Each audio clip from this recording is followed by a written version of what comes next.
This is The Wheel Weaves, a Wheel of Time podcast with no spoilers. Hey everyone, I'm your host Dani, and I'm the first-time reader going through this series chapter by chapter. As always, there's no spoilers past the chapter we're covering, and that means it's totally safe for first-time readers. I'm joined by my co-host Brett, who's a longtime fan, and he's guiding me through this journey. We'd like to acknowledge and thank our executive producers, Brandy and Kirkwood, Chad Welsh, Sean McGuire, Yanis, Rikky Morrisette, Albert Lorenzo, and Eddie Costello.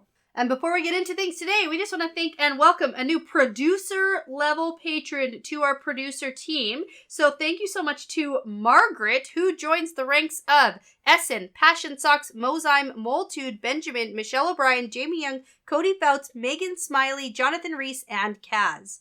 Thank you so much for your generosity and your support. We really couldn't do this without you. In this episode, we're talking about chapters 43 and 44 of Lord of Chaos. Yeah, so chapter 43 is The Crown of Roses, and chapter 44 is The Color of Trust. And in this episode, we have a special guest here with us in studio. Very cool. Promised. Yeah, it actually happened. So Tyler's back. Welcome, Tyler. Hi, yeah, I like to pop in for an episode every book to remind everyone I'm married. Kind of like Perrin. Exactly, yeah. I was going to say. One time. I know. I'm disappointed. You were expecting Perrin. I was expecting Perrin these chapters. Why are you here? Yeah, we talked about Perrin's not. Yeah. It's a misdirect.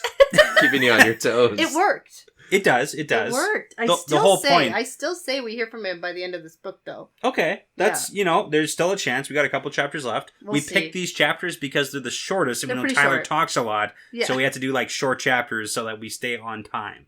That's fair. I talk a lot. Yeah. We know. I mean, it happens. It happens. But you know what's the worst? A podcast where no one talks. That's true. That's just sitting in your car silently. Yeah, that's the worst. That's...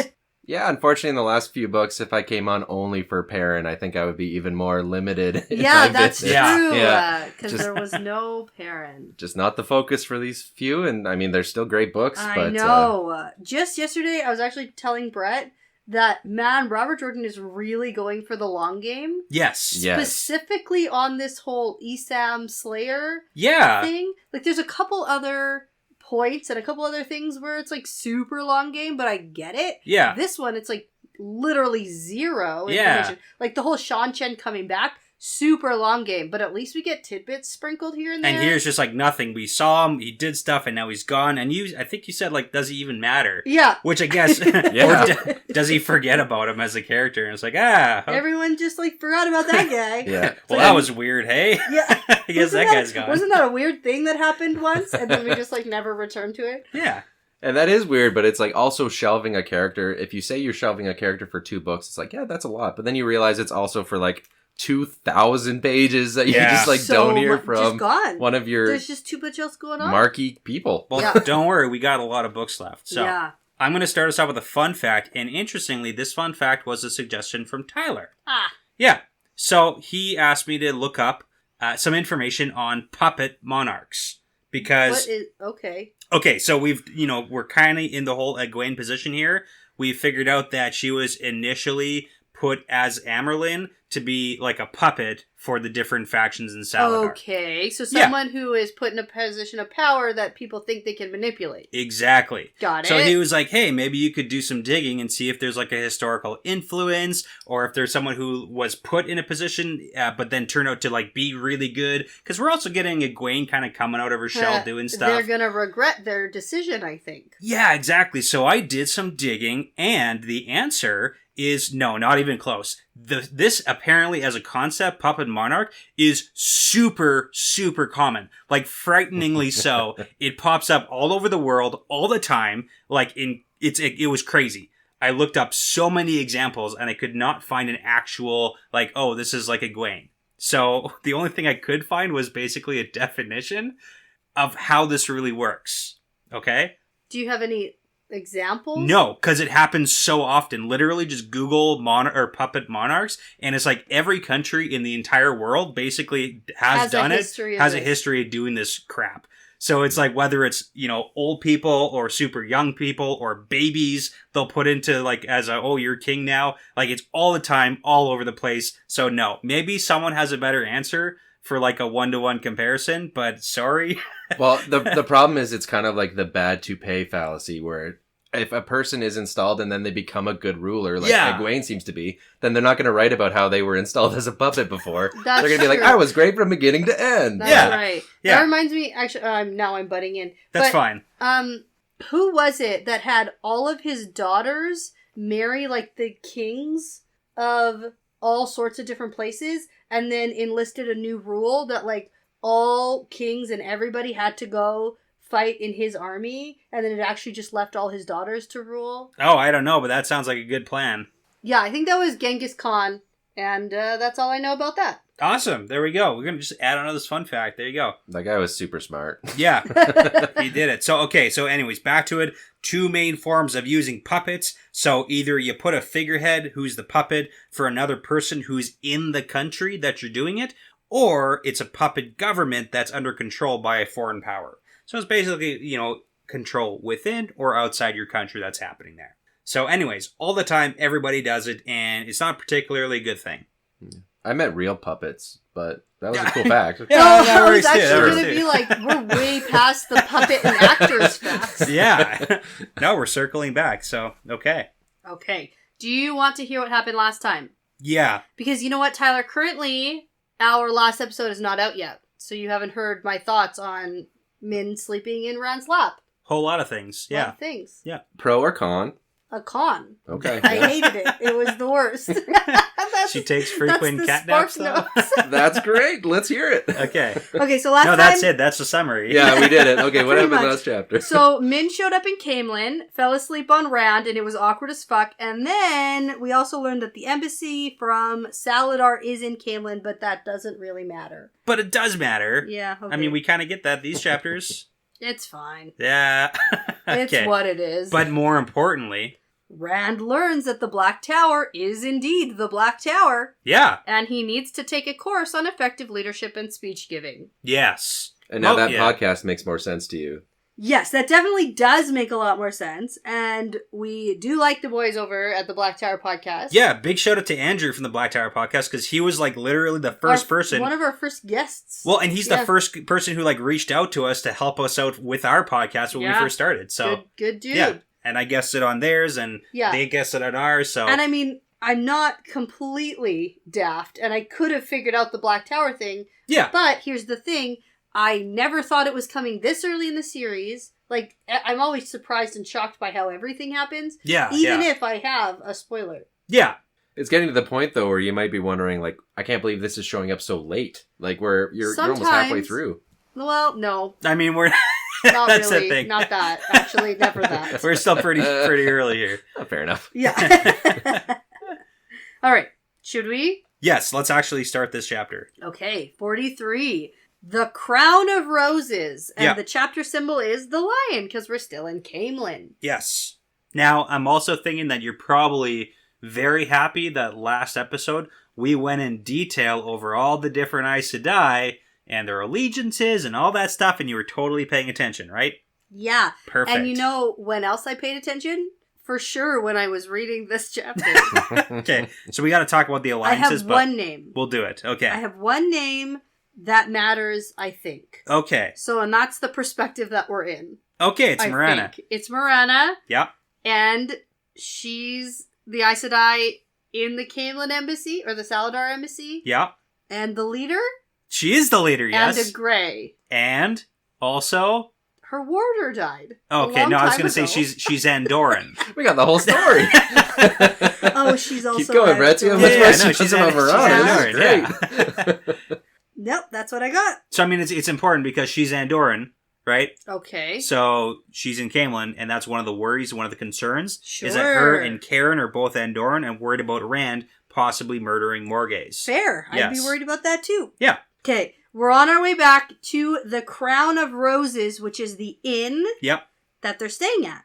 Yes, that's important. She's on the way back. Mm-hmm. So she's calm on the outside, because she's Aes Sedai. Yep. But inside, she's not doing so well. Because she's Aes Sedai. Yeah. So she hopes what she started this afternoon at the Royal Palace will end well. So, turns out, we missed the most important part. Yeah, we missed the initial meeting with Rand. Yeah, we're getting a talk back on what happened, which is, Robert Jordan's done it a couple times for really key moments, but it's I don't know if I ever love it. No, I feel like we can just assume it went exactly the same as the first one we saw.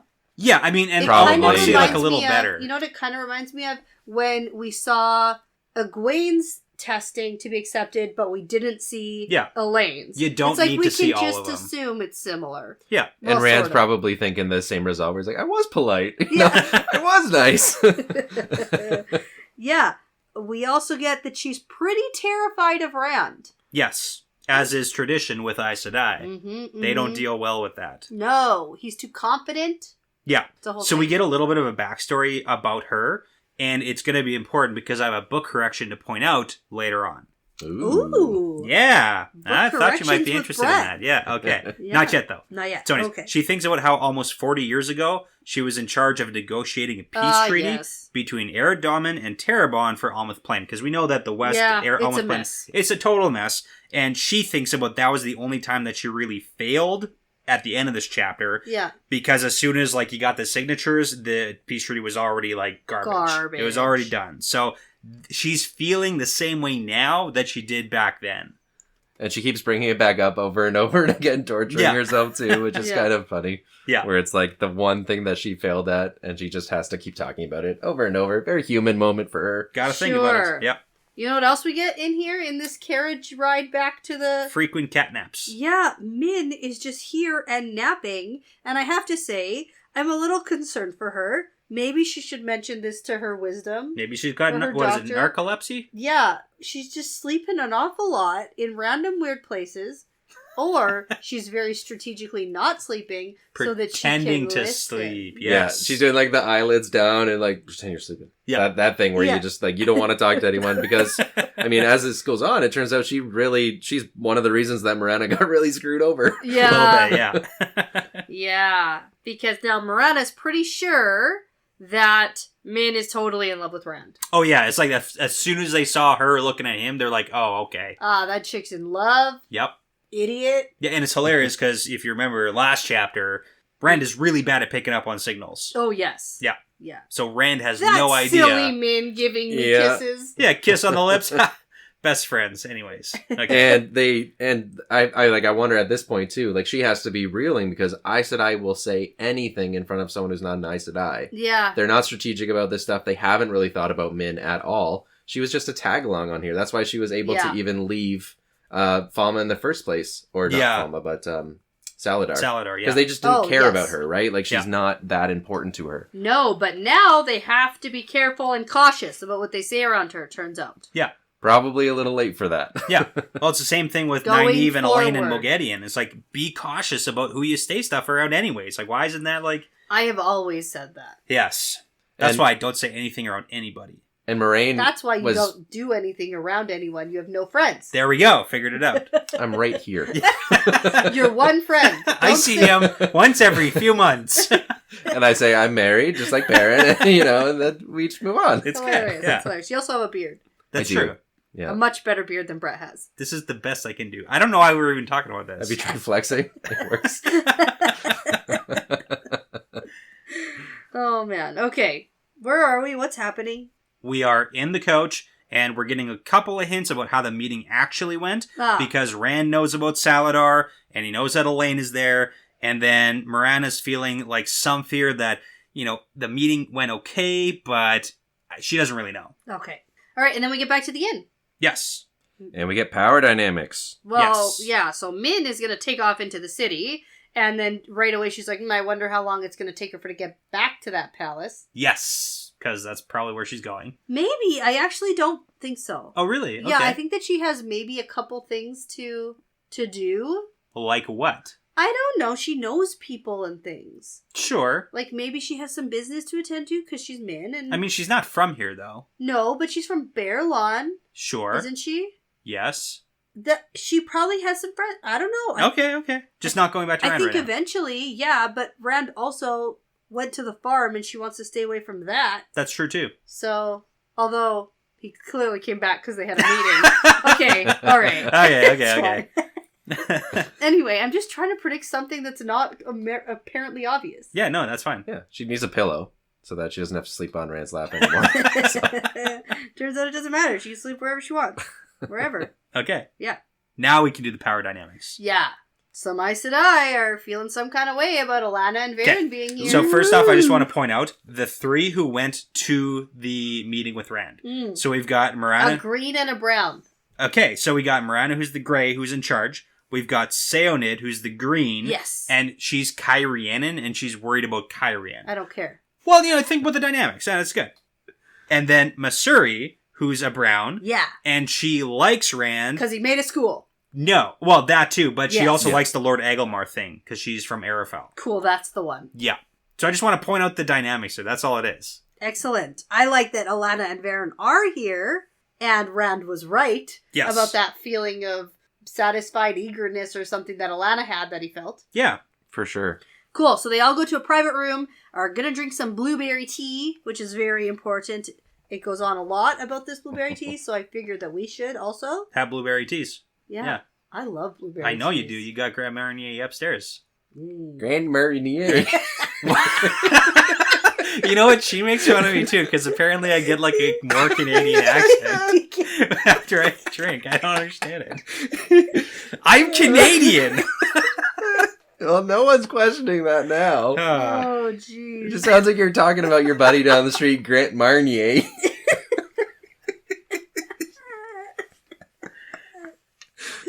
Oh, man. So Okay. these guys probably actually just have... Blueberry tea. Just blueberries and tea, yeah. Their tea is blueberry leaf. Well, I don't tea or know, something. because to be fair, it was Varen who was like passing out the whiskey to the Brandy, girl, the brandy to the girls, right? Yeah. Because she's like, oh, they need to calm their nerves, so let's pass out some liquor. Yeah. So You I know don't know. what? Sure, let's go for it. No, because she asked specifically for berry tea and then gets blueberry. You know what? Turns out I was wrong and we don't have to talk about this. Seasonal tea. Yeah, okay. So, Morana starts by saying to Alanna that she doesn't know yet whether her actions, the bonding of Rand against his will, Yeah. will have had any bad effects yet. And she seems very nervous about this for someone confident enough to bond someone against their will. Yes.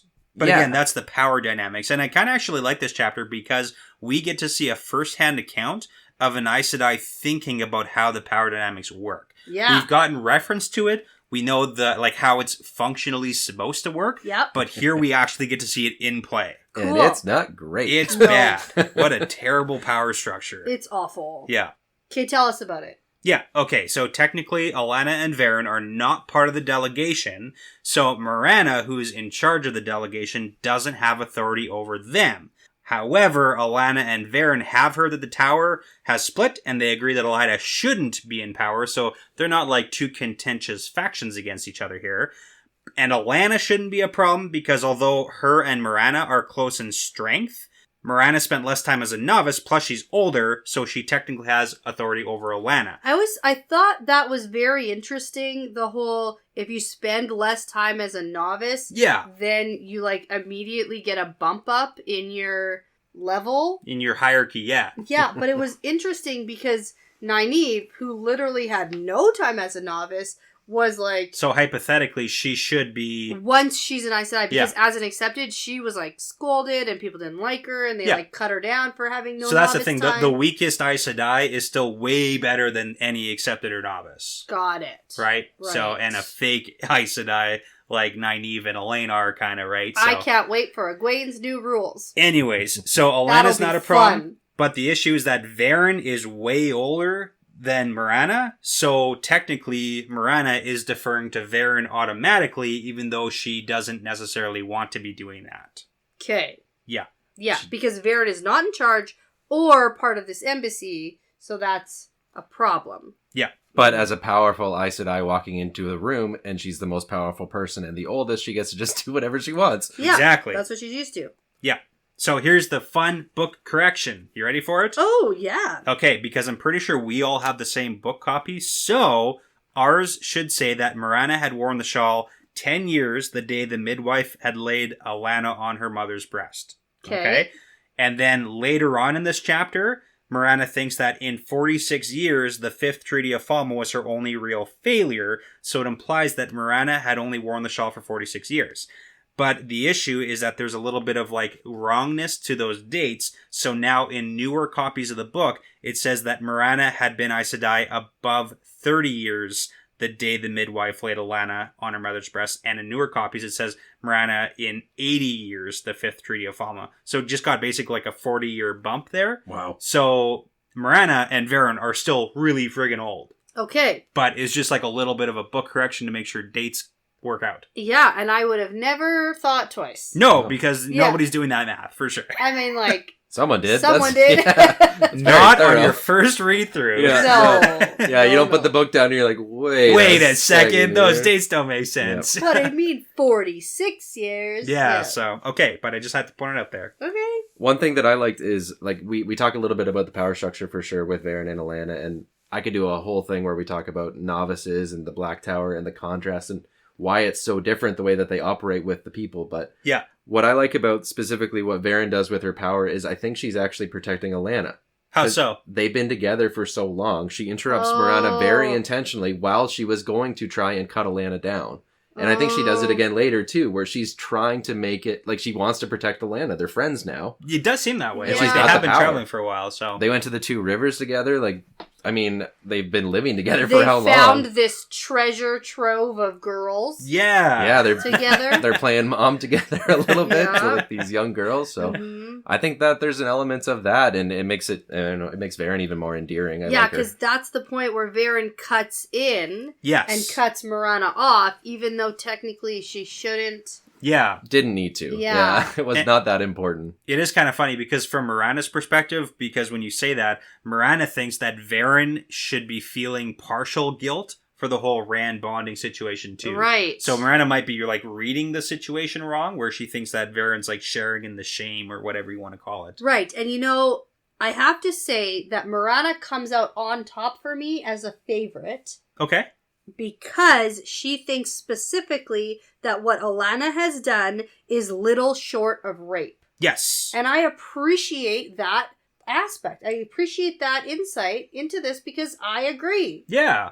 Well, and at the end of the chapter, she's like, actually, it's not similar. It's the same thing. It's the same thing. Yeah. And I have that Yeah. pointed out too when that happens because I was like, yes. Because very rarely do we see an Aes Sedai thinking that a man or anyone who's not an Aes Sedai should be treated with any kind of respect. Yeah, Like... I will kind of put a nail in that, though, because Morana also has the same thought, because they're talking about Alanna and her ability to, like, control Rand. We know that Aes Sedai are supposed to have some sort of, like, authority/control over their warder, and Morana specifically thinks, had Alanna been able to control Rand, then she would basically, like, cover her ears and her eyes and not say anything about the Force bonding. Yeah, see, that's also not great. So it makes it bad again, because Yeah. she's like, well, if it actually worked, then I wouldn't say anything. But since it, it's not working, then it's bad. Yeah. Now it's bad. Now it's a Because- problem. Yeah. Exactly. We're Okay. not benefiting from it. Still, though, the fact that she even thinks that, Yeah. I think is good. It's like she gets partial marks, but definitely not full. Yeah, in Yeah. the privacy of her mind, right? Like, she would never and say like, it out loud. I but- think that here, sitting in 2022, but for her to think that, it's not, as an Aes Sedai, like, Yeah. when this book was written, Yeah. like, yes. It's Agreed. another level of sort of Rand's punishing nobles for the things that they knew are crimes, but they didn't think they should be punished for. Yeah. At least, like, in their heads, I'm sure some of them knew that they were doing crimes, but the fact that she's not willing to punish anyone for it, or to, like, really take anyone to task for it, Well, it is doesn't still the same really issue. seem like this is, like, a punishable offense. It's just a little bit frowned upon. It's like you lose some of your social standing, but there's not going to be any actual, yeah, like a faux pas of sorts. Like, it's an unwritten rule, kind of, don't bond men against their will. But if you do, like, we just won't be too happy. Yeah. The end. Yeah. Yeah. Pretty much, yeah. All right, and then this is where Morana tells them that Rand actually did place another restriction on them. Yes. Because he's told them very clearly to stay away from his men, and we get that Alanna and Varen have located it. Yes. So they know where it is. We also got the rumors of the Red Sisters going about the countryside last chapter. Yeah, so we did do that. Everybody's scoping them out. It's funny how Rand's presentation became so unintentional, though, because, like, he meant to have the line thrown behind him saying that this is going to be there for when the monarch comes, and I'm just going to have my chair up front here. And then they built him a gigantic throne and put the throne on a pedestal, and now it looks like he's like flaunting saying something completely different. Yeah. Yeah. Well, I also like that she thinks in the meeting with Rand, she sees his spear, then we know the Shan-Chan spear, but she's like, oh, that must be an Aiel custom, obviously. She's just like misreading everything, too. And all in Rand's favor, more or less. More or less, yeah. Like, it doesn't go poorly for him. No. And now Marana thinks back to what Rand actually said about the men he wants them to stay away from. So he said, I want no trouble between Aes Sedai and Ashaman. Is that the plural? Yes. Ashamen? It is the singular and the plural. No, Ashaman. And the kind of like rank. Aes Sedai. Yeah, so that's the issue. It's the rank. Because I just thought of that right level. now, because even saying it sounded weird. Hey, focus. It's the highest rank. Yeah. And it's the plural, and it's the singular. Yeah, I got it. Yeah, okay. Okay. I told the soldiers to stay away from you. If you go hunting at the Black Tower, you may be dinner yourself. Yeah, I actually want to talk about that because last chapter we had Taim being like, hey, do you want me to eliminate a couple Aes Sedai? Yeah. Because that'll bring the threat level down. And Rand's like, no, don't do it. And then Taim asks again, and then Rand threatens him again, and he's like, if I see any Aes Sedai in the city just like die, I'm going to blame you. But if some of those Aes Sedai go into the Black Tower, do you think that Rand would legitimately blame Taim if they end up dead? No. Okay. So, like, that's legit, if Aes Sedai walk onto the Black Tower grounds, so, like, try and... You have been warned. Assert their authority. Pleasantly. Yeah. Which is funny, because he says it pleasantly and firmly. That's true. Yeah. It's a weird thing to say to someone with a smile. That sends a totally different message, but well done, Rand. There you go. Yeah, and so we learn that Marana is now up to speed on the Black Tower, Ashaman, and Taim being there, plus the fact that there's over 100 students there, partially because it seems that Alana already kind of has a spy reporting to her. Yes. One of the women or children? Possibly. In the place? It's very possible. Also, they learn that Rand can travel, which is very unsettling. Yeah. It's good to know that they're all up to speed on everything that Rand and the Black Tower is doing. Yeah, I wonder how they'll feel when they know that everybody else in Salidar now knows how to travel. Yeah, that is a thing that might happen right away. I think the worst time to find out that everyone can travel is after you've been walking for months with a group of teenagers. You're like, come on, guys. You just discovered it? You just did. Just now. Great, perfect. Oh, I forgot to tell you, we have this new thing. 14 teens that I've been walking with. There's no saying that any of them are strong enough in That's here. That's true. We'll see. I think we get pretty good hints that Varen is pretty strong in the power because she can just take control.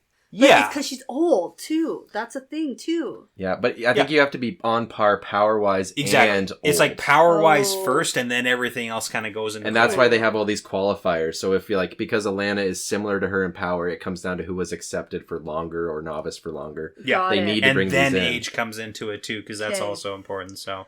All right, well, here's where Marana says, I considered taking Moraine's place with him, ... But dramatic then pause. They're interrupted. Oh, this is where the blueberry tea comes in, actually. Yes, yeah. And then there's some fire in Alana's previously, docile eyes, because Greens are particularly jealous of their warders. Yeah, so she's thinking, Rand belongs to her. It doesn't matter how she bonded him. It's like, oh, that's my warder you're talking about. And you want to be close to him. This is where Marana thinks maybe it was not short of rape at all. Yes. Yeah. Absolutely. And then all this, belonging stuff. Can't just own people. Well, that's not how Aes Sedai feel about it. I know that. Yeah. Good amount of the population doesn't feel that way as well. Yeah. Well, it's kind of interesting, even just from Marana's perspective, because she does her dramatic pause intentionally about I'll take her place. No, obviously not. And I considered it and rejected it. Is what she says.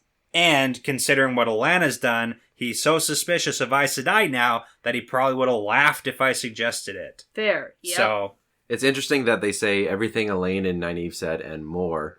Because I about bet you... his arrogance. Yes, yeah. but they also, the side art, like the channeling stuff, like, yes. It seems like they did tell them good information and they just discredited all of it. Yeah. And now it's all true and then some. He even claims he knows when a woman channels. I almost embrace Salidar to show him how wrong he is. Like, that would have gone disastrously if Yeah. you had done that. That was his problem with the Kyrianan women, because he was Yeah. like, let it go, and they didn't, and he was Let like, it yo. go. No. That is... Yeah. That is the funny thing about this debrief, because we're getting a group of like professionals and Aes Sedai, but really they're having a debrief like any like regular people would have, where it's like, I should have said that, I would have done that, you know, like Yeah. that, like oh, I had a great comeback for that, and then I didn't. Oh, I forgot it in the moment. Like they're just, Next time. they're very human, which is good. Yeah. Yeah. Well, and they're also incredibly arrogant too going into this. So Okay, and now I think this is the green Aja. the Seonid, yeah. Yeah, who comments on the amount of Aiel being there, men and women, and they seemed ready to spear them if needed. Yes. Yeah, they would have. Yeah, and Morana's like, hey, like, yeah, the Aiel are dangerous, but Rand is the actual danger in the room. Mm-hmm. Like, all things considered, the Aiel, sure, they're dangerous, but like, if things go terribly wrong for you, Rand is the problem. Yeah. They also talk about the good side of Rand's suspiciousness, because now they know he's received the embassy from Elida, and he's keeping them away just as much, if not more. Yeah, it's interesting with the Ale. We've gotten a full journey for them in 2 books, essentially, where they went from treating Aes Sedai well Yeah. to suddenly thinking so little of Aes Sedai. Well, Rand notes that, like, literally last chapter. Yes, Yeah. he's like, oh, this dynamic has changed. Yeah. Yeah. So, Just also, probably the meetings in Teleron Riyadh where they were so terrible. that is at exactly anything, where right? half of Yeah. the issues started evolving here. And just note, Seonid the Green, she's also Kyrianan, Yeah. so she automatically feels a certain kind of way about Aiel in general. Right. So, That whole dynamic. And they feel Oh, a certain yeah. way about Oh, her. yeah. Yeah, Oh, yeah. yeah. Cool. Okay. Yeah. That's why I said you got to pay attention to who these people are. I have you for that. Yeah. I have you to pay attention for me and then tell me when it's important to know it. Yeah. That's the point That's here. why I say always. Always it's always important. Know. All right. So now Alana speaks up and asks, so I haven't ruined everything? And the 3 Aes Sedai all nod. And Alana says, okay, well, I still might be able to make him accept me. Yeah. Okay, do you think there's some legitimacy there? Yes. I think she legitimately thinks that. I think Rand is accepting it. And I think that he's starting to... No, like accepting her. Yeah. Like, do you think that he will start to accept Yes. her and let her get close to him? Yeah, I think there's something in this bond. There was Okay. some hints of that last chapter where Yeah. he was starting to think things like, I can turn it off, I can turn it on. It only really Yeah. bothers me sometimes. Like, yeah, and he he's likes making- that he knows where she is because it's giving him information. Okay. And he's starting to see it as a benefit to him. And I do think that there is something to this magical bond that is going to make him feel some kind of way about protecting her. Okay. Yeah. You're more on the side now of like the water bond is magical because I we've come always knew it was. No. We've come a long way with this, with it being a magical bond. It's taken a very long time for Yeah. RJ to explain it to me in be a like, way hey, that makes this is sense. magical. Okay, yeah. I get that it's like a magical thing, but like, There's something There's- funky going on here. yeah. yeah, it's not just like one person gets superpowers and then sometimes they Yeah. know Yeah. how each other's feels, right? Like, we just weren't really given a whole... There's some sort of journey about connection that, to but- it, so. Because, and I was going to say this earlier when we were talking about how people share their thoughts or don't share their thoughts when they're around other people. The only character in the books who's ever really been good at that is Moraine. She Yeah. shared none of her information in front Ever. of anyone, Yeah. and she Even was in our front of us. she was our main source. Yeah, Even Keep exactly. it from keep Yeah. it from yourself. Even when we were in her head, it was still No. very cryptic. She didn't want to think things that she didn't want everyone else to know. Yeah. Love it. So that's why Maybe that that's why we comes know from so a- little. Yeah, like a professional eavesdropper knows not to say things out loud, even in their head. There you go. This Okay. is actually the part 2 where Miranda thinks about the whole, if Alana was successful in Right, okay. controlling Rand to some extent, then I would have just, ignored it. Yeah. And then they all agree that they can't ignore the danger of Rand's amnesty. But the most important task they have right now is Rand, not the Black Tower, so they have to deal with him first. Yes. Now, Miranda thinks I love this thought. It's like, oops. that even though eventually all treaties are broken, her only real failure was like a bajillion years ago in Almouth Plain, and it's still terrible over there. So yeah, they'll have to start approaching nobles. This is the secondary part of that correction. Right. That's why I said 1,000,000 years instead of 46. Yeah, so now 80. What did you say? 80? 80. Yeah. 80 years. Okay. I love that right before that, though, she realizes that she's been, like, talking to Varen and Alana and sharing literally everything with them. Yes. And she's like, oh, shoot. Oh, no. It's too late now. Yeah. So now, to save us some time, the next 3 perspective changes, instead of reading them, Sure. I'm just going to defer you back to in Kyrian. Yes. I actually wanted to point that out because this is super important. It's exactly the fucking same. But that's the important part, is that we've got Is 2 this Greys. what Aes Sedai learn how to do? But this is the thing, listen. Yeah. Pretty much. They're 2 Greys. Put nobles against each other. They're 2 Greys who are in charge of both embassies. Yeah. Both trained in the tower. They've both clearly got, like, lots of Same experience tactic. doing this. It's the same tactic with nobles, and you, like, prepare them to, like, fill a power void. Yeah. Whenever that ruler's going to be gone. Yeah.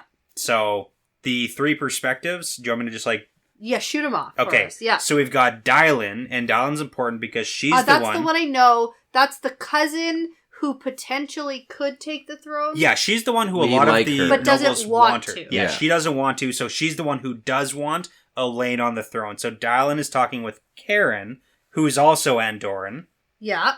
And then Dylan's like, hey, but what about Elaine? Because we know that's her concern. And Karen doesn't say anything useful. She's like, people say things, but you know I don't lie. Right, okay. And then we have Luan, question mark. Should I know who this is? Luan was the guy who's loyal to Morgaze, and Luan wanted Dylan to take the throne, but Dylan was like, no. Okay. And he's having his secret meeting with Raphella, and Raphella is the Terran one. Okay. Just so you know. Sure. And we don't get much here, because he's like, I don't understand. I don't know what's going on. She kind of I'm scared of threatens your him. warder. Yeah. That's what I got out of this perspective. And Raphella's like, hey, unity's better than division. Isn't Andor going to be better if Rand leaves nicely? Yeah. Which is also, like, that's Rand's entire plan. He's been very upfront with all these nobles about this. I know. No one trusts Rand, though. No. And then the last one we've got is Alorian. Yeah. And she's having a secret meeting with Demira. Who, like, busts in on her in the bath, which is, like, super intrusive. Yeah. Yeah, absolutely. And she's the brown who likes to school. Okay. I do like that she thinks, though, she's like, oh, she must have, like, she could have come in through the walls. Like, maybe no one saw her. It's like, for sure, like, Aes Sedai would love that. They would love to have that image, but she just walked in. And no one could stop her. She's an Aes Sedai. Right. Like, it's not magical or mystical. She just did it. And it really seems like none of these went very well. Yeah, We don't know what the plan is. Scheming Kyrianan and Terran lords all sort of bit at the, ooh, yes, it could be me. And all the Andorans are like, what? Yeah. We'll But that's actually, like, pretty weaves, on point. man. I don't know. And they get vaguer. I love that. Like, the first one, she's like, maybe the daughter heirs around. Like, that's a bit of a hint. That's a taster for Dylan. And then Luan gets nothing. Except he gets vaguely threaded. Like, or like a threat against him. Yeah, threatened. And then the last one gets, like, nothing. Gets, like, just the most basic platitude of being, like, you know, Hakuna Matata, baby. Like, we'll see what happens. Yeah. But that's the thing. The Andorans really suck at the, game of houses, so they don't know what's going on. They can't read the innuendo. And they're not trying to. They're not trying trying. they want the literal. They're like, Yeah. tell me who's going to be on the throne. Yeah. And it's like, patience or die. So It's what like, do you think the Salidar Aes Sedai are like on board with Elaine coming here to take over? Or do you think that's the plan? That's what they want. If Elaine's alive, they want her here. That's a win-win. Yeah. Well, the Salidar Aes Sedai know that Elaine's alive and that she's in Salidar. So, like, there's that. I know, but they're trying to be too schemy. Yeah, because Rand, if they just talked about this, Rand would be like, yeah, get Elaine over here. Need her. Yeah. Because he already have an Elaine plan. He's already tried. It's not going well. But to be fair, Rand tried. He sent Matt to go and scoop up Elaine and get her butt over here. You know... Which is a misread of every character in that story. Seriously. Even if he did have all the facts, which he has none of, he has no facts. He has all the wrong facts. He knew the name of a village, and that's about it. Yeah. And he came in hot, way too confident. And now Elaine's like, know what's more important than Andor? Cloud Bowl. Cloud Bowl, baby. Gotta focus on that Cloud Bowl. Can't forget the Cloud Bowl. Here we go. Let's go get it. You guys want to go get a Cloud Bowl? Let's get it. With the oldest Aes Sedai in the world? Let's get it. They are so old that they were retired in like some country village in Arafel. So long. Remember? Yeah. Are you impressed I remembered that? I do, but we talked about that a couple chapters ago, I feel like. No, like a full book ago. I know, when they came into Salidar. We talked about Adelius and Vending. Oh. But anyways, they were so old. But if you remember something from the beginning of the book, I'm equally That's still impressed. pretty good. Yeah. But it's like the people in the 2. village don't even know that they're Aes Sedai, so they've been there for a long time. So they are like super old. Yeah. Yes.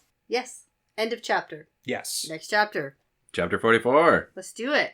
The Color of Trust. Right. And it's called that because... Don't trust anyone or else you'll die. And Dead who wrote is the color of and trust. who wrote that song? Matt. Well, one of Matt's memories. Which is such a weird... It's so funny. Weird little thing to throw in there. Here's a weird thing. The chapter symbol, I thought it was for like Grandal specifically, but now it's just clearly for Forsaken because of the Question Halima mark? Okay. dancing. Sure, maybe.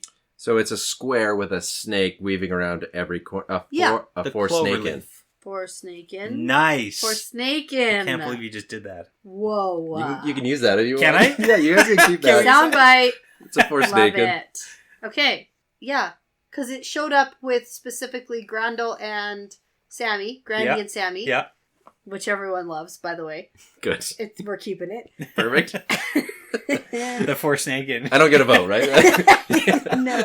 You know what? I don't actually get a vote either. It's just her. When I say people told me it was good, I'm just making it up. There was no people. It's just her telling. No, I'm just kidding. There are. Go to the YouTube There's comments. a groundswell. There's a lot of chatter about it on the web. Yeah. People have been asking me. People are messaging me directly. Yeah. So nobody else can see. Yeah, don't look. Just directly to my... Yeah. Thank you for all the fan mail. Yeah. Bags and bags of and mail. bags, yeah. Letters and... You're going to have to cut some of that, maybe. No, that's all gold! You can't leave any of that out. Okay. Forsnaken. Forsnaken. Okay, cool. You know what? I like this chapter. I love Matt. I love a good Matt-centric chapter. It is good, yeah. It is a good Matt-centric chapter. I feel so bad for him right now. He has all of my pity. He is just trying his freaking best. I mean, that's the issue too, though. He just wants to hook up with someone, and he just can't. Everyone. You know what? Matt is quite honorable, and he walks away if there's no interest. You know what? Yeah, I know that. I'm just feeling for him because literally everything is going wrong, and no one will talk to him. Everyone's hiding from him, to the point where in this chapter, I was sure they already left for Ebou Dar without him. Oh, really? And just like bailed on him. I actually completely forgot Egwene's plan to involve him. Yeah. And I really thought everyone was gone, and that's why he can't find anybody. Okay. But no, it's worse than that. They're just avoiding the shit out of him. Yeah. And he's in this place that he hates, with people that he doesn't like, trying to do something for someone he doesn't even like. It's awful. I feel for him. This is really Rand's fault if we want to really blame somebody. Yeah, he liked his military plan with his band, and now Rand ruined that. Yeah. I find it funny to be like, because I read these books on my own. I never talked about them with anyone ever. Yeah. To be hearing from a Matt fan who pities Matt in any way is hilarious, because that is a character that I have never pitied.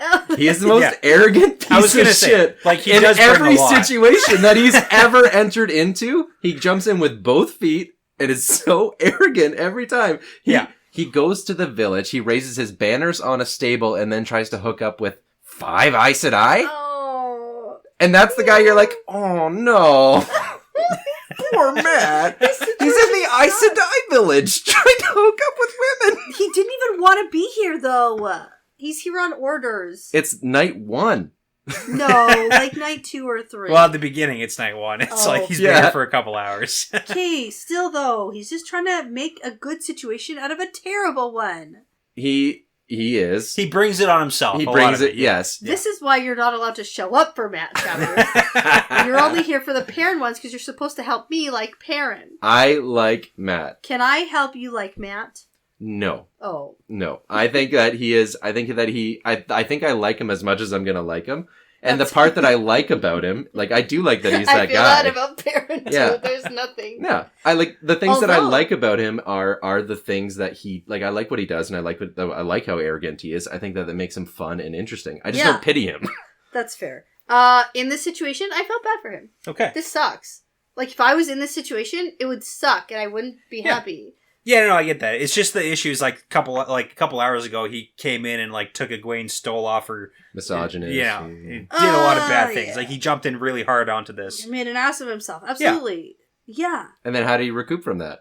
Like, not well. Yeah. I know. He does, yeah, exactly. So, okay, let's start this chapter officially. Matt perspective. Yes. In case you didn't know. Matt just sent Vannon...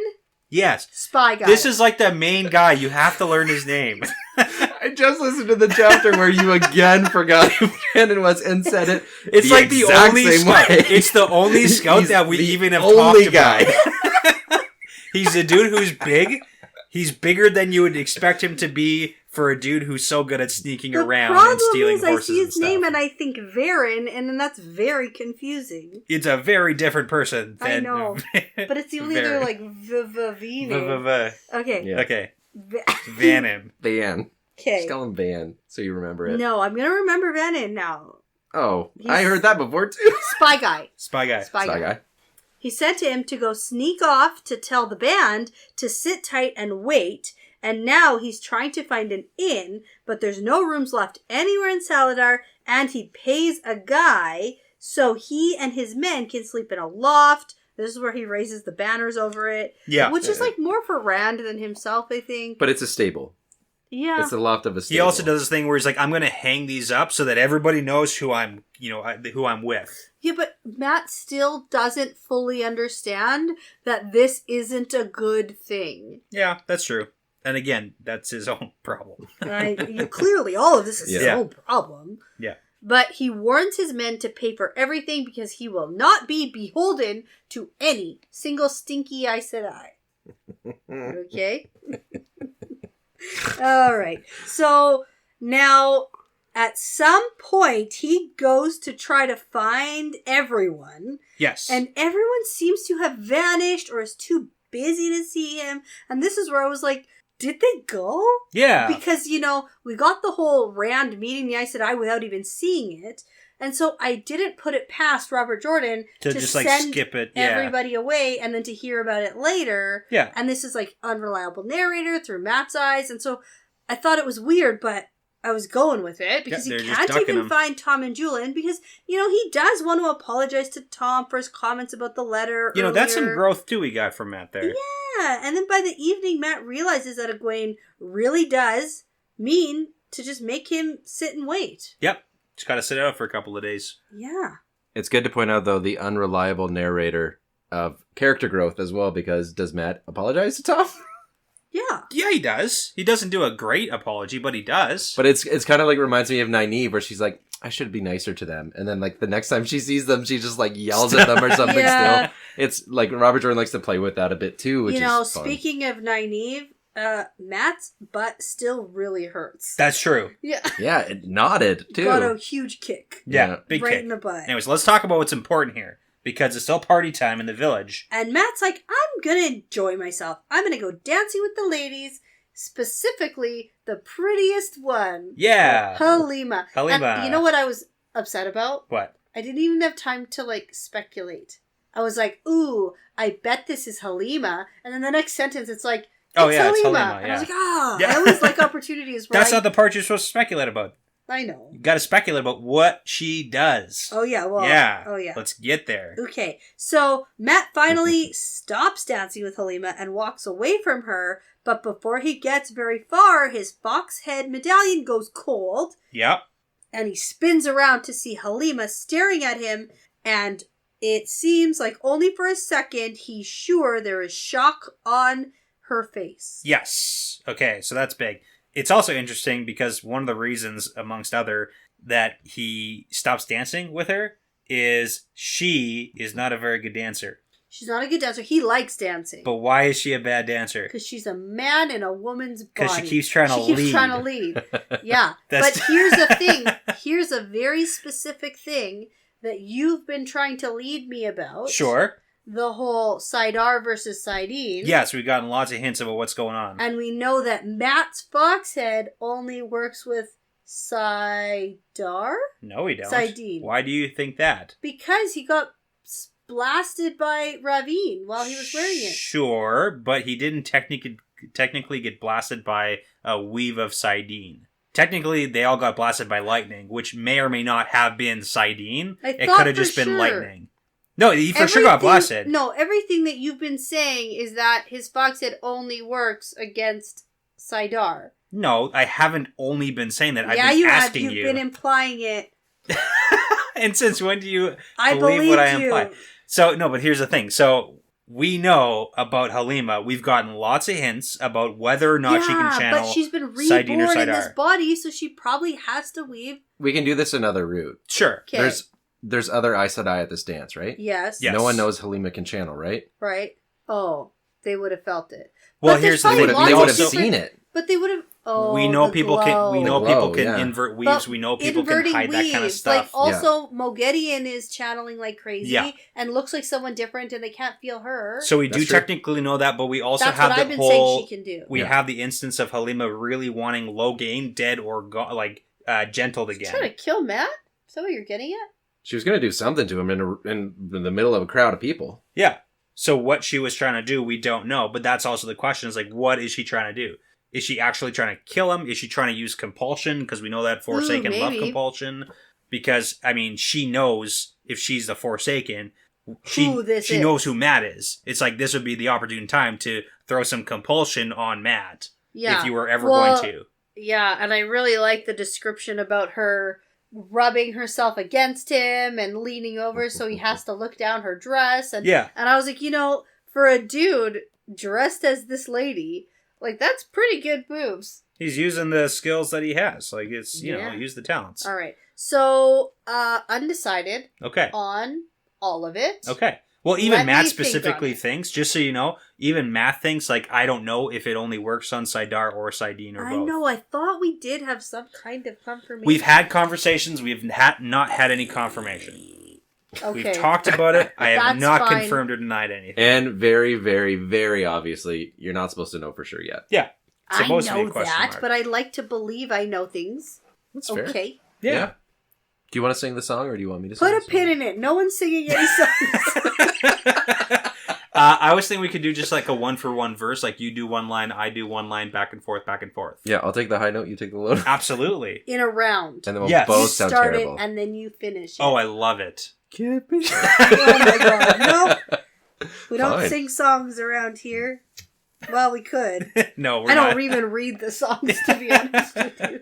That is fair. It's actually pretty funny. It's a good song, but specifically for why. But we get that after. The good thing about the way Robert Jordan writes versus how J.R.R. Tolkien writes is his songs aren't 4 pages long or Yeah, whatever. oh yeah. 5 lines, I can get through it. Yeah. I can get through that, but like... And then he breaks it up with like a little bit of like dialogue between and stuff. Yes. Yeah. He I knows, did because read- he probably didn't like that when he read Yeah, Tolkien. So. that's fair. I read the first verse and I did not read the second because I assumed it was the same message. And I was right. Okay. Probably because I didn't read it. I Okay. think I'm right. What are you right about? Don't trust Aes Sedai or you could end up dead. Yeah. That's the song. Okay. So here is something interesting just to finish on the Halima stuff.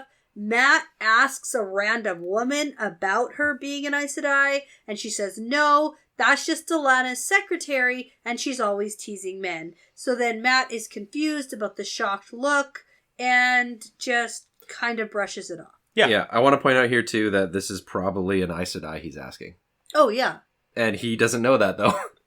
Oh. Because he says, like, I can recognize Aes Sedai on sight, but I'm pretty sure Oh. every person that he's talked to since the start has been an Aes Sedai. Or like an accepted or, Yeah, right? Like, but either way, they say because the way that they talk about her, like, oh, she's not even an Aes Sedai. oh, like, yeah. that tells me that she's probably is one to be able to talk Right. about someone so Yeah. contemptuously. But Matt just still is so confident that he can recognize Aes Sedai on sight. Right. Okay. So then Matt thinks maybe Halima was just shocked because he walked off and wouldn't dance with her. Because that's not something most men would do in this situation. And he doesn't want to think of it as anything more. So he sees the golden-haired hunter for the horn woman that he recognized from earlier dancing with a particularly lumpy-faced man. Yeah, she likes the ugly guys. Like the Uno? Yeah. She had like a little thing for Uno? Not little thing. They're together. Yeah. Here's the other thing, though. That's canon. I love that. Matt was part of the hunt for the horn. Yes. With Uno. We've talked about this. Matt's memories are all messed up, and I get that. Yeah. He doesn't recognize or remember Uno, and I can understand that. Uno would recognize and know Matt, though. This isn't specifically Uno. Yeah, Uno has one eye. He doesn't think it's a one-eyed dude. With tons of it's scars. It's just a lumpy-faced guy. It's just an ugly dude she's dancing with. I really thought this was Uno. There's no indication that this specifically is Uno. A different ugly person, yeah. Because she's into the ugly guys. Oh, I thought they were together now.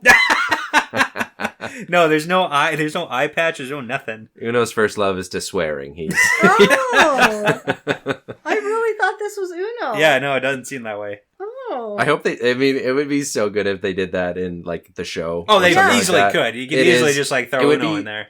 Probably the most hysterical plot line they could add to that show would be like this gorgeous Brigida walking up to like Guy Roberts. Yeah. Covered in scars. Is attractive. Don't even. I'm not saying he's unattractive, but it's just the idea, like, it just, like, because she's supposed to be taller and he's a shorter actor as well. Love it. I love it, though. It'd be good. And it would just be a little head nod. It's kind of like the whole Leandrin in the show asking Nynaeve if her name was spelled how to pronounce it, yeah. Which is such a funny little head nod. Or like how you say it. Just the worst. Nynaeve or Nynaeve or Nineveh. No. You're bad at Egwene. Oh, yeah. Yeah. Egwene. No. All right, so Matt heads down the street to get away from the music because in one of his memories, he remembers writing this song. And it was about the love of his life. And then apparently it ended very poorly because the entire song is like, if you trust people, you're going to get screwed. Dead. So apparently the love of his life was like not very nice to him. He probably wrote it when he was 14 or something. Yeah, it's like, terrible. And trust then he thinks about how he can really trust Egwene. Yeah. And he thinks at least to an extent because she's probably not going to have him assassinated or something. Yeah. And even Nynaeve would probably just try to beat him up a bit. And Elaine's the wild card. Wild card. We don't know about Elaine. He's like, maybe she might. Like, she could totally do that. Now, this part is so interesting, and I love it. Ooh, okay. So Morel, yes, the Green, who just got land switch bonded. Yep, she already made a trading card for the new warder. Yeah. We don't really know what's going on there because where's that guy? He should have been here by now. Where the heck is Lan? Okay. Yeah. If she released him or not, we're not sure. That was like my kind of speculation. He's like on his way there, and then she releases the one because she doesn't want him. Yeah. And then he's like wandering around the countryside. That'd be pretty dark. It's not our best prediction. Like, we have the whole point was like, I'm going to pass you to... Robert Jordan's like, I'm done with this character. Yeah, exactly. See a Lan. Write him out. No, it'll be a whole point for Lan. He needs character growth. Yeah, he needs to figure it out for himself. He has to be okay with being by himself. He's not going to be. It's going to be terrible. Yeah. Okay, so anyways. He needs her. I know. But anyway, probably somewhere. Morel is talking to Matt while he's watching the dancers.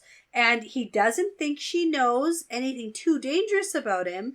But then she starts super casually chatting him up to the point where I had to reread this paragraph to fully understand what... Well, Matt also doesn't get it at first. Yeah. He picks it up quick, though. A second to understand. Yeah.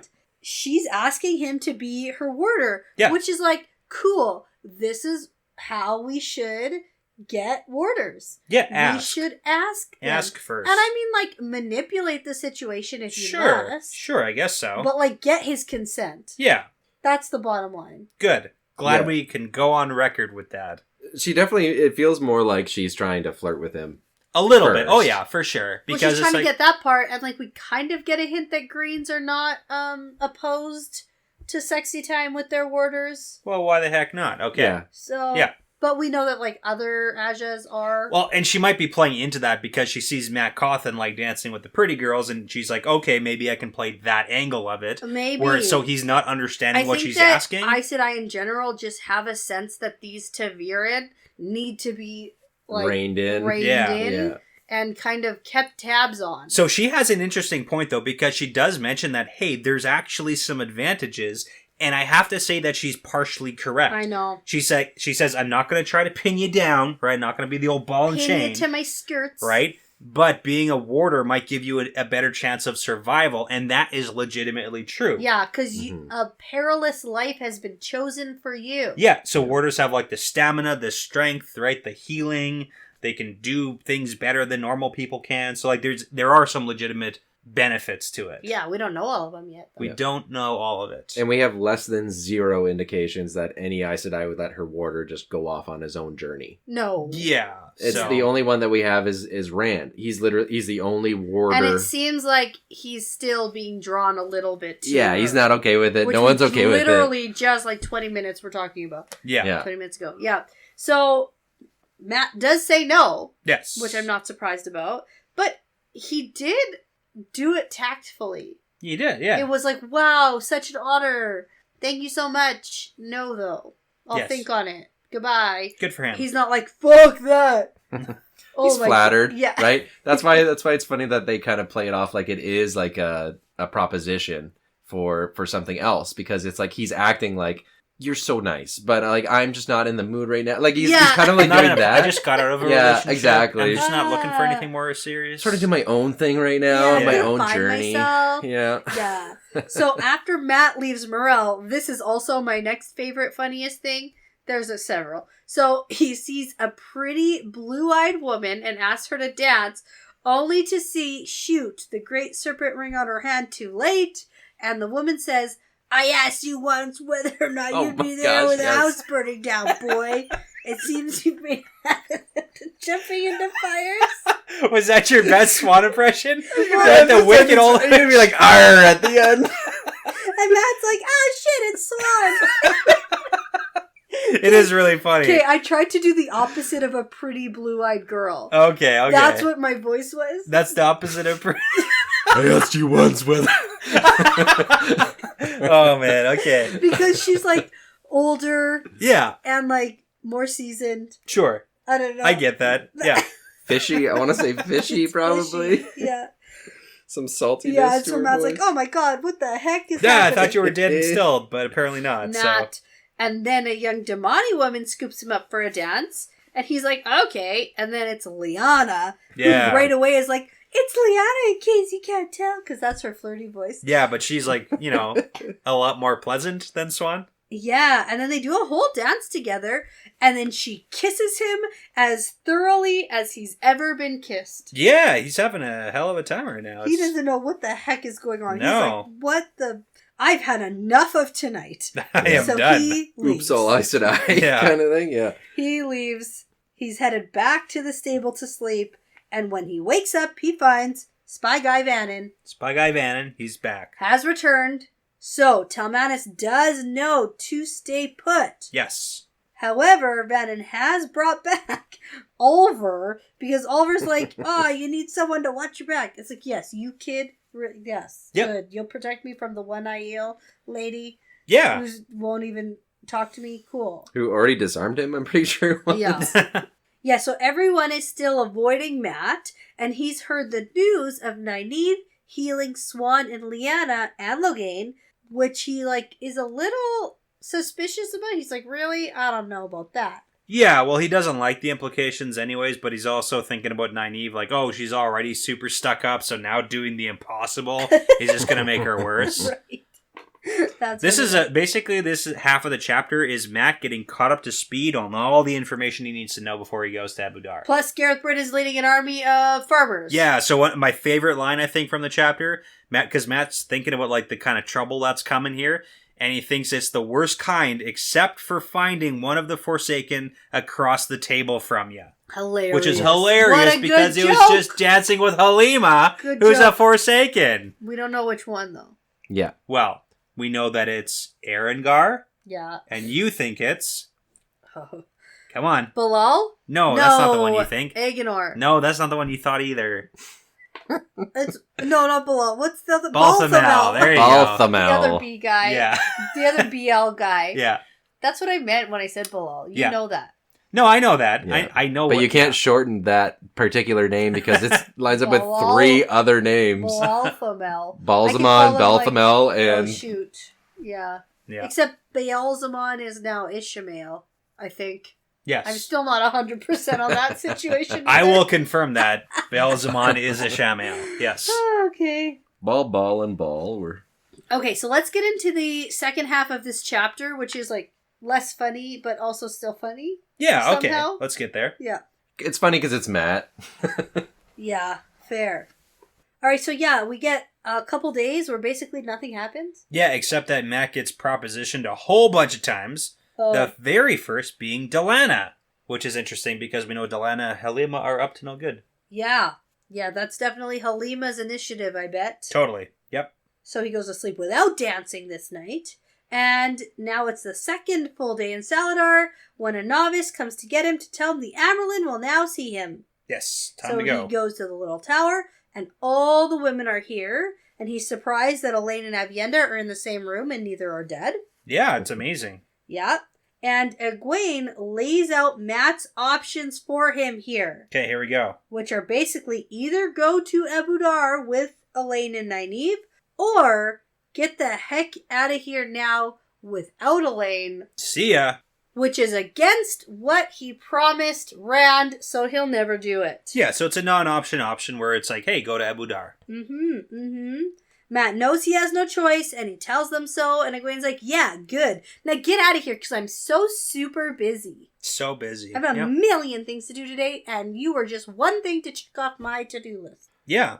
So I'm curious what you think is going on here with the other girls. Yeah. So, like, Nynaeve has been avoiding him for days. Uh-huh. And then she grew more wooden after he agrees to go. Yeah. What do you think, what do you think's happening with the behind-the-scenes stuff here? Because, everyone's acting weird. I know. Like, the fact that literally no one is allowed to go near Matt... Yeah. Must be like an Egwene initiative that they all kind of agree on, but like... So what we've seen Egwene and Nynaeve have a bit of a power dynamic shift. We saw Egwene tell Nynaeve, stay away from Matt. Right. Then we saw Nynaeve kick Matt in the butt and Matt almost go to do the same to her. Yeah. And then she kind of scampers away. So I think that it's all very strange and not great. Yeah, and Nynaeve didn't want him to go anyways. Doesn't make for good traveling buddies, that's for sure. It's almost like they're trying to manipulate him into the decision that they know he's going to make anyway. It just seems like they're overthinking the situation completely to me. Mm-hmm. I get it. Yeah. I don't know if there's much to it other than they're just being the worst. There's that too. Everyone is just equaling the worst, so... Yeah, and then we also have Egwene who has a second secret plan about what she wants Matt to tell the band to do, and then she's going to implement her... section 2 of her plan with the band. And we kind of get that at the end of this chapter. Okay. You'll have to explain that more to me because I'm a little lost. Okay. What I think is he tells them to stay put, but then he's like, oh, but if they move, you move. But Egwene wants the band to follow? She does want that? We don't know. We don't know exactly what... So you got most of it right. Because she thought to herself that Rand had given her an unintentional gift with the band. Which is hey, is it a secondary army? Can she, rope them in? So Matt's whole deal, and we kind of get this broken down shortly, he tells the band that, hey, I'll probably be back from Ebou Dar by the time Salidar even starts moving. But if I'm not, then I want you to follow them. I want you to follow the Salidar Aes Sedai, but not close enough to cause a concern. Right, which is not what I predicted. Yeah. If you remember. Yeah. Because you said, would the band leave if Matt's not back and Salidar starts moving? Yeah. And I said, no, they're not going anywhere without Matt. Yeah, so Matt specifically told them to do that. If Matt specifically tells them they can go. Yeah, but Egwene's got a secondary plan to that. Could be the primary plan. It could be. So I'm just saying, Egwene has her own plan for what she wants the band to do. Because I'm wondering now if maybe she didn't want Matt to know any details. Yeah. She didn't want Matt to know where he was going, didn't want Matt to know why he was going, how long he was going to be long, so that he would leave some vague orders with the band so that she could because nobody tells Matt what's going on with the Ebou Dar plan. And if that's the case, that it's all manipulated so that she gets this, then she did great. Yeah. But if that's not the case, then she just kind of... Well, even the whole, make the gateway so far away from Ebou Dar to drag out this encounter so long, I get that there's farms around there, but 5 or 6 days? I know, that's Come on. stupid. Come on. Yeah. That's why it's kind of it's a garbage, like... Yeah. He buys it, but... Kind of. Yeah. Only kind of, though. But he can't really argue it. No, and then he puts together a little group that's going to go with him. Yes, let's do that group. You tell me, because I definitely wrote it down, but I know that you also probably wrote it down. Who's Vannon? I think he's going. Yeah, so we've got... Spy Guy. Nalesian. Exactly. So we've got Nalesian going and his manservant Lopin. And then Talmanis is staying behind with the band, but he wants to send his manservant Narum for Matt. Right, and then Matt thinks he's joking about it, but then he's not joking. Is a weird thing. Narum's the guy who, like, stitched up Matt's leg. Okay. And was, like, the funniest line was like, oh, I'm not a piece of meat. Yeah. He's like, okay, thank you, I know my... Yeah. That's the guy. And then there's like a dozen soldiers, and then also Oliver is going. Yeah. Because Matt thinks like, hey, any city, even if it's dangerous, is probably better than Oliver hanging out with the band. Guys. And that's kind of Avienda's fault, because Avienda was like, hey, you're a bad father. Yeah. You're leaving Oliver with all these soldiers all the time. Yeah. Yeah, and we get an interesting sort of thing with Talmanis where Matt just says he doesn't know what he's thinking ever and doesn't understand him fully still. And can't tell if he's joking, which is kind of weird after all this time. He's too serious always. Yeah, he's like, was he joking? I can't tell if he was joking. And, and that's just one of those character moments where we don't really know anything about Talmanis. No, not very much. We don't know if he is funny. We don't know if he is any of the know. things that Matt thinks he is. As far as we can tell, he's pretty serious all the time and never funny. He's a good guy. Yeah. We like him. Trustworthy. All right. So Matt's kept waiting a little while out here, and then finally a group of women starts heading towards Matt and his men, but it's not just Elaine and Nynaeve. There's Avienda, Brigida, which Matt thinks is so strange. Why is this hunter for the Horn Lady following us around? Yeah. There are 2 other Aes Sedai, which we find out are Vandene and Adelius, and then, oh, by the way, the audiobook says Adelice. Oh. Just so that you're aware. Okay. I don't like that. Okay. And then they have a warder? Yes. There's only one? Yeah, that's the guy who was practicing with Lan. No, I know that. I don't know why. Just the one. Okay, there's the one. And he's got wispy gray hair. Yes. And then we also have Tom and Julian. Yeah, there we go. Up. So Tom sort of starts to apologize to Matt about avoiding him because he was on orders from Elaine. And then Julian is like, Nynaeve threatened to punch me in my eye. Yeah, it's kind of funny because Tom does a callback because he says, hey, I promised in a weak moment some months back that I'd follow Elaine's orders. And that's what we saw when he was boarding the ship with the Sea Folk and Tyr, and the Sea Folk weren't going to let Tom on unless he swore to do whatever Elaine said. Yeah. That was like the promise he had to make. Yeah. And he was basically forced into this by Rand and /Lan. Yeah. Okay. So now Matt tells Tom and Julian they'll teach the women some manners on this trip. But then he does try to apologize to Tom for his comments about the letter, and then he makes an ass of himself and says, I hope it was good news. And he's but like, then shoot. Immediately thinks, My book has an error here. Oh. What it kind says, of error? we will teach her some manners this trip, Julian. Tom, I'm the one has to apologize. I'm the one has to apologize. Skips a word. No, really? Yeah. What about yours? Yeah. Yep. I'm the one who... Tom, I'm the one has to apologize. Cool, good Why catch. say lot word when few word do trick? Nice. I didn't catch that at all. No, me neither. Good one, Ty. Yeah, we were just looking at it. That's good. Good one. Thanks, guys. And then we get this weird stuff with Aludra. Oh, yeah. Yeah, I like this. I like this that explanation. Chick? And Matt's like, oh, yeah, I liked her. This is actually a good explanation. She gave me fireworks that were very useful. Yeah. Yeah. No, but it's a good explanation because the whole circus incident, right? Yeah. Because we had talked about that, like, hey, they know each other. They should know that they know each other, too. But they just pretended like they didn't. Yes. And Tom kind of goes through a good explanation of, like, hey, I wasn't going to push it because she clearly made a point of not remembering me intentionally, even though clearly she did. Yeah. And I'm not going to be the guy who... is going to push that any further than it needs to go. And his point is, hey, is that an enemy, a friend?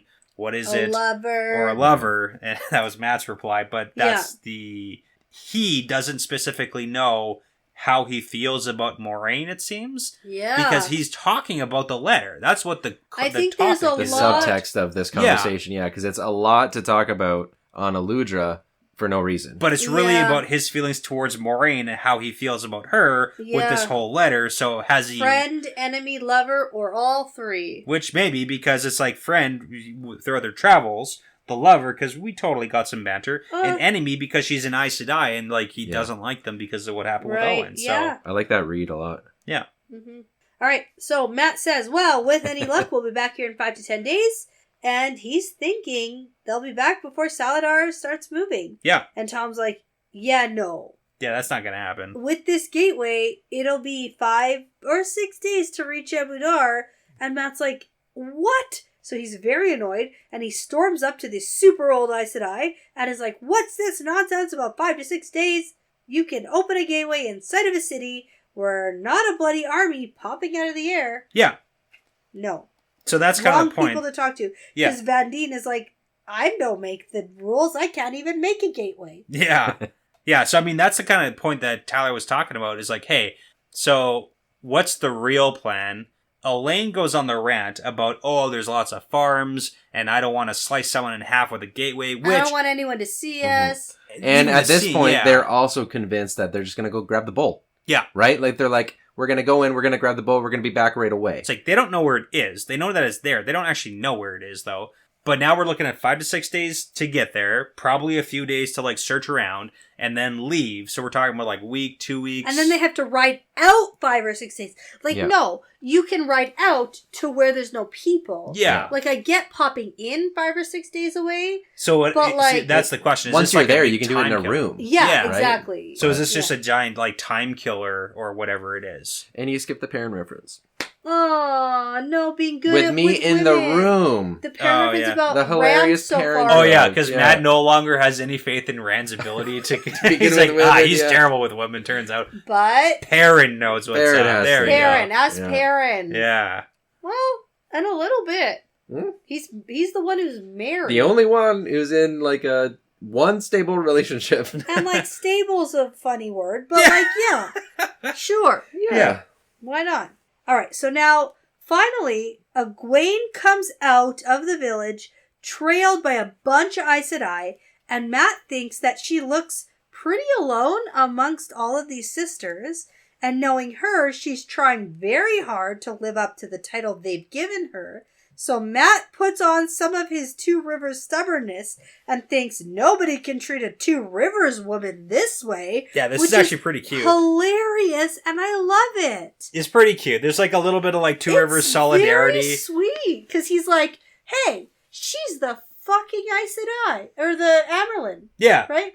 And more importantly, fucking Two Rivers woman. Two Rivers, yeah. You treat her like he's saying, hey, if anybody's gonna treat her terribly, it's gonna be me. Exactly, yeah. That same vibe that we get from Nynaeve with literally every person in her life. Yeah. Always, yep. I'm the only one who can punch you in the face. Men always resort to violence. Yeah, if I could beat the violence out of them. All right, so he marches up to meet her and gives her the most elegant bow, sweeping off his hat, flourishing, and says, "Good morning, mother. May the light shine on you," so everyone can hear. Takes her hand, kisses the ring, and then all of his men follow suit, and even the Aes Sedai are sort of like, oh yes, oh mother, good morning, or whatever. And then she says quietly, "Thank you, Matt." It's very sweet. It's very sweet. Yeah. And then they have a little side conversation about not expecting to see her come to send him off. And she says she'll always send friends off. So now she's not talking about Matt. She's talking about Elaine and Nynaeve and Aviendha. Oh no. Why'd you have to kill that super sweet moment like that? Why would you do that to us? But that's like his perspective. And he's like, aw. We are friends. Yeah. But like, no. No, because she's like, yeah, I'm here to see my friends off, and you stay out of trouble. Yeah. Yeah. Which sours him immediately as well. Yeah. And now everyone's back to where they started. All right. So Egwene says a few words to Elaine and Nynaeve, and then it's time to get going. So Matt half expects some big ceremony, he tells his men to mount their horses. Yeah, it's a big thing. Ready to go. And then Elaine... This is a very funny moment. It is. Makes a gateway, which is like kind of the same as Matt thinks Rand does. Yep. And then he sees it finish. Yeah. And he goes... Is that it? Dismount. Dismount, man. Because it's not tall enough to ride through. But Elaine is looking super proud of herself. So proud of herself. Yeah. And Matt notes this gateway isn't as big as the one Rand made and thinks the least she could do is make it tall enough to ride through. It's so funny. But this is clearly the best she can do. This is as big as she can make it. Yeah. And he thinks that she's intentionally doing it just to like slight him and his men to make them get off their horses. Yeah. I also think this is her first time doing it. Yeah. That's true. I don't think she's ever done it before. Very proud of herself. Exactly, yeah. Yeah. I think, but also this is slapstick. Like, this is just literally like a slapstick humor moment of like, mount up, and then like, it's like going in the air, like dismount.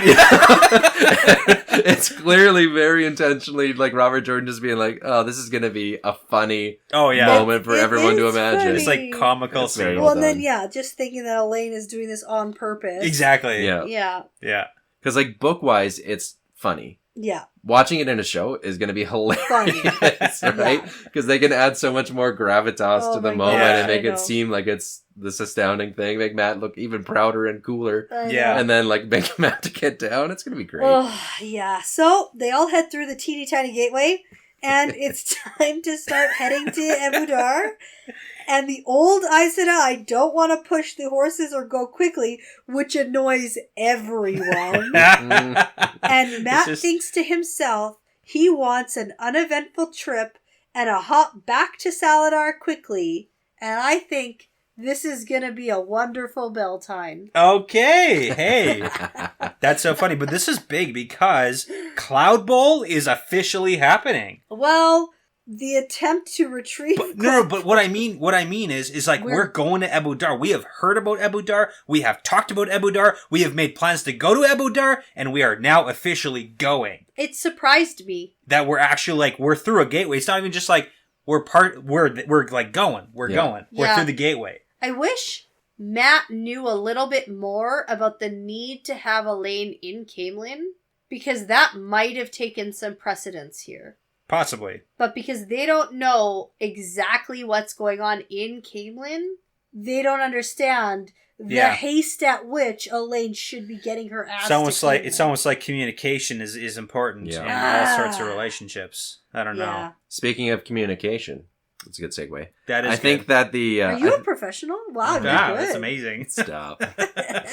I think that part of the annoyance is that Van Dien and Adelia start taking control as soon as the gateway closes. Oh, yeah. Because they start riding right away, take the lead, have a conversation about what they're going to do, and then start going, and then leave...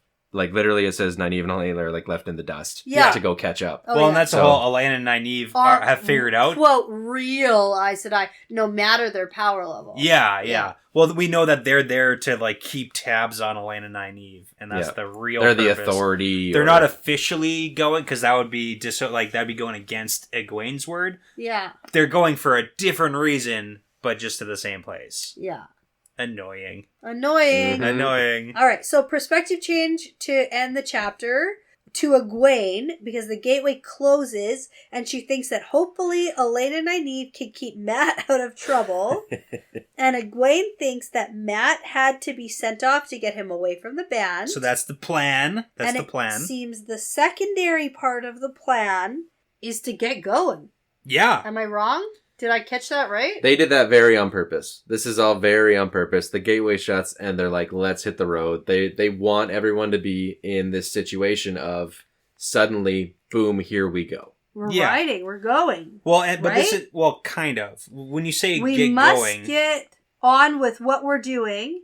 And then they look towards Talmanis, who's riding away. Egwene thinks that the band has served its purpose, but there's a lot depending on what specific orders were left. Yeah.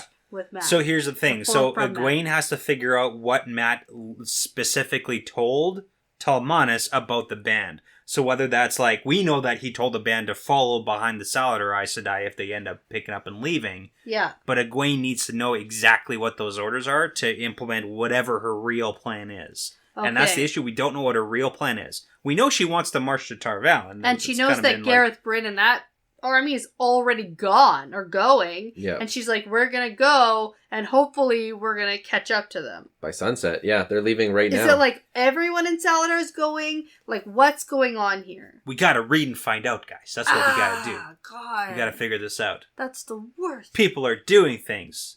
It's fun. And it's confusing. Yeah. It's the wrap up to the end of a Robert Jordan book. Nice. Almost. Not quite. We're probably heading down a hill pretty quick here, it feels like, hey? Yeah, we're getting there. Are you expecting, like, at any point here for everything to explode, Danny? Like, anytime. Yeah. So here's a Literally question. any point. If we're talking about, like, they're gonna be going to, like, marching, in quotes here, marching on Tar Valon, do you think that we could potentially, No. end of the book, No. gateways, traveling, infiltrate, with gateways, you know, all that stuff. Here's the thing. If we can do a gateway to Camelin, like, right now, or a gateway to Tar Valon right now, like, I don't know where she's going or why, or what her plan is, or, like, I know she does want Tar Valon to be a thing, but that's what I'm saying. Is that, like, end of the book? No, Bing, bang, boom, let's go. No, I want a prediction. I want a prediction here right now. What do you think? What's How are we ending this book? There's so little left. Samuel Plan is going down. Samuel Plan. Okay. I've been freaking waiting. Yeah. The only problem is now nobody's even talking about that anymore. Because we have an entire army sitting at Ilian's border.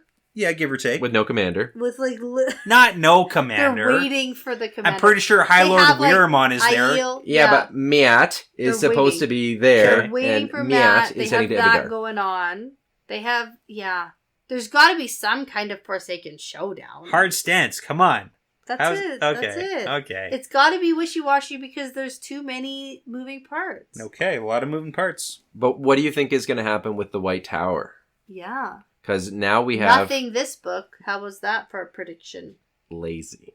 Yeah. No. Smart. Yeah. We only have... Hedging your bets. Because we only have 200 if a showdown left. with the White Tower happens in the next, 200 pages, then, where does that leave us for the rest of our books? I mean, it could start. Although I had this wrong prediction about how the whole Aiel Couladin Rand thing was going to stretch on forever. Yeah. And that ended very in the middle of the book. Yeah, very quickly. It didn't even matter. We didn't even see his death. That's how little it mattered. And I was wrong. So my gut feeling is this, White Tower thing will drag on longer than this book. Gotcha. Okay. That's fair. Yeah. Here we go. Who do you think wins? No. Egwene, of course. No, Egwene. No, number one, you're not allowed to ask that. And number how dare two, you? Of course, it's First of all, how dare you? It's going to be a co-manager related. They're going to co-manage the White Tower. And Elida will be assistant to the regional manager. Yeah, I just don't think it's as simple and as that. That's fair. Okay, that's cool. Plus, we got to deal with some Shan-Chen invading, which I can't wait. At some point. That's not going to happen in this book, but, I'm excited. Mm-hmm. We've got so many things that we could just keep talking about now that the chapter's over. A million. So many threads. So many. Yeah. But yeah, that's the end of these very short chapters that we just talked for over an hour and a half about. Yeah. That's it? Wow. Yeah. Well, we talked for longer. This episode went on for an hour and a half. Make sure you edit out all of the stupid things I say so that only the smart stuff is left. Yeah, we'll cut all of your parts out, though. Easy. Super easy. And you can cut out some of the songs I sing, but not all of them. Okay? So if people listen back, they're going to be a couple. They'll hear all, yeah. You cut me off. I was going to say, okay, so then it'll be like we didn't even have a guest. Exactly. Can I give you the next chapter title? Yeah. It's A Bitter Thought. Uh-huh. And the chapter symbol is a wolf. No, it's not. It is. You missed guesting by a chapter? The chapters were too long and I talked too much. I told you there's reasons for it. Is this really happening? It's happening. I really, I predicted he would come, but I really didn't expect it. Part of why I pointed to the Matt bringing up Perrin, because remember, every time they do that, or very frequently they do that, the next chapter, the boy they thought about shows up and thinks about almost the reverse thought, typically, of the one before. Interesting. Gotta look for it. Okay. I don't know if that happens in this one, but it's just one of those things that they always do, cool. right? Now I'm even more... Well, I'm excited to read on, because I want to know what the hell's happening, But also, it's going to be so boring. Well, he might not be by himself. I know, but There's if it's from his parents' perspective, I just want to know what's up. I'm excited. No matter what, I'm excited. He's got to be doing something, right? Because he's been doing nothing for two books. He's got to be. And now they're bringing him into a chapter. Here we are assuming that the wolf icon is going to be Perrin. There we go. That would be so disappointing. Oh my god, it's Elias. There we go. That'd be cool. Whoa. The return of Willem Dafoe. Yeah. Oh, right. That was a million years That's ago. a deep cut, yeah. Whoa. That is a season 1 deep cut. Okay. Yeah. All right. Well, Tyler, thanks so much for joining us. Yeah, that was fun. This was lots of fun. Happy to be here, yeah. Cool. You will be welcome back in exactly one book on a Perrin chapter, if Perrin decides to make an appearance in another book. God, I hope that guy sticks around. We'll Right? see. We'll see. Whoop, forgot to write about him again. Yeah. It's Who the am long I game. forgetting? Yeah. It's the long game, guys. Yeah. All right. So now, before you accidentally dance with a Forsaken and then say you never want to be around a Forsaken, I'm going to say that this is part of a pattern now. Yeah, it's part of the pattern. Part of that or no? Nice.